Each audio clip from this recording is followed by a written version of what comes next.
صرف یہ کہتی ہے کہ آج پاکستان کا واحد حل، آج مہنگائی کا حل، عوام کی تکلیف کا حل، ملک کی مشکلات کا حل صرف اور صرف ملک کے نظام کو آئین کے راستے پر لانے میں ہے۔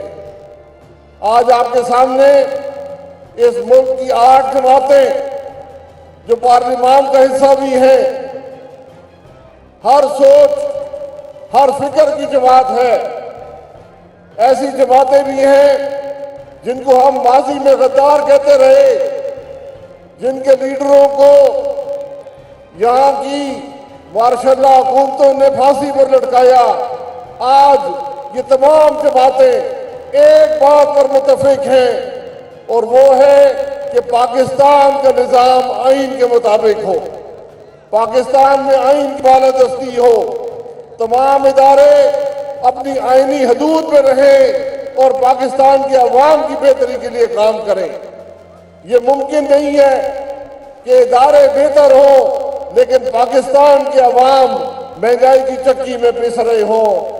آج یہ ہزاروں لاکھوں کے مجمع ہر شہر میں اس بات کی دلیل ہے کہ پاکستان کے عوام آج اس نظام کو قبول کرنے پر تیار نہیں ہے۔ آج کی مشکلات، آج جو پاکستان میں مہنگائی ہے، جو ہر شخص پریشان ہے، اس کی ایک اور ایک وجہ ہے، اور وہ 2018 کے الیکشن کی چوری ہے۔ جس ملک میں الیکشن چوری ہوتے ہو، جس ملک میں عوام کی رائے کا احترام نہ ہو، پھر وہاں پر یہی مہنگائی ہوتی ہے، وہاں پر وہی حکمران ہوتے ہیں جو مہنگائی کی بات کرنے سے قاصر ہیں۔ ملک کا وزیر اعظم کہتا ہے کہ لندن میں بڑی مہنگائی ہے۔ بھائی صاحب، ہم لندن میں نہیں ہیں، ہم کراچی میں ہیں، ہم مشکل میں ہیں۔ یہ 30 روپے کا آٹا کیوں آج 80 روپے میں بک رہا ہے؟ یہ 50 روپے کی چینی کیوں 150 روپے کی بک رہی ہے؟ 200 روپے کا گھی کیوں 400 روپے میں بک رہا ہے؟ بجلی کے ریٹ کیوں 3 گنا ہو چکے ہیں؟ گیس کے ریٹ کیوں 2 گنا ہو چکے ہیں؟ اور ہمیں اب نوید سنائی گئی ہے کہ اس سردیوں کے اندر ملک میں کوئی گیس نہیں ہوگی، آپ کو ہم 3 وقت گیس دیا کریں گے کہ آپ ناشتہ کر لیں اور کھانا کھا لیں اور رات کا کھانا کھا لیں۔ یہ آج اس حکمرانوں نے جو ایک چوری شدہ الیکشن کے نتیجے میں آئے، جو عوام کے نمائندے نہیں ہیں، جو صرف اور صرف ملک میں کرپشن پر کام کر رہے ہیں، جنہوں نے عوام کو کچھ نہیں دیا، ہر آدمی کو پریشان کر دیا۔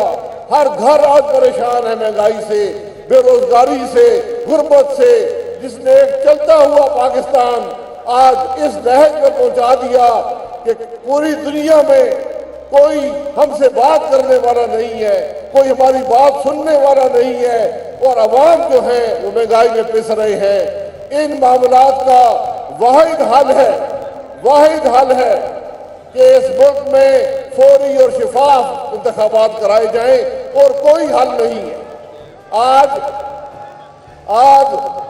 پی ڈی ایم کی جماعت، پی ڈی ایم کی 8 جماعتیں صرف ایک بات کہتی ہیں کہ ملک میں فوری اور شفاف انتخابات کرائے جائیں، یہی پاکستان کے مسائل کا حل ہے۔ میرے ساتھ ذرا نعرہ لگائیں، پاکستان، ذرا زور سے پاکستان، پی ڈی ایم، مولانا فضل الرحمان صاحب، ذرا زور سے مولانا فضل الرحمان صاحب، نواز شریف صاحب، آپ حضرات کا بہت شکریہ۔ اپنی جگہ ڈٹ جائیں، انشاءاللہ آپ کی محنت، آپ کی اخوت، آپ کا صبر اور آپ کا جوش انشاءاللہ رنگ لائے گا، اور آپ دیکھیں گے کہ پاکستان ایک دفعہ پھر ترقی کے راستے پر ہوگا۔ بہت شکریہ۔ YouTube پر گوگلی نیوز دیکھنے کے لیے youtube.com کی سرچ بار میں googly news T V type کریں۔ گوگلی نیوز کے پیج پر سرخ رنگ کے سبسکرپشن والے بٹن پر کلک کرنا نہ بھولیے۔ YouTube پیج پر اپلوڈ ہونے والی ویڈیوز سے باخبر رہنے کے لیے بیل آئیکن پر کلک کیجیے۔ آپ کو ہر نئی ویڈیو کے بارے میں نوٹیفیکیشن موصول ہو جائے گا۔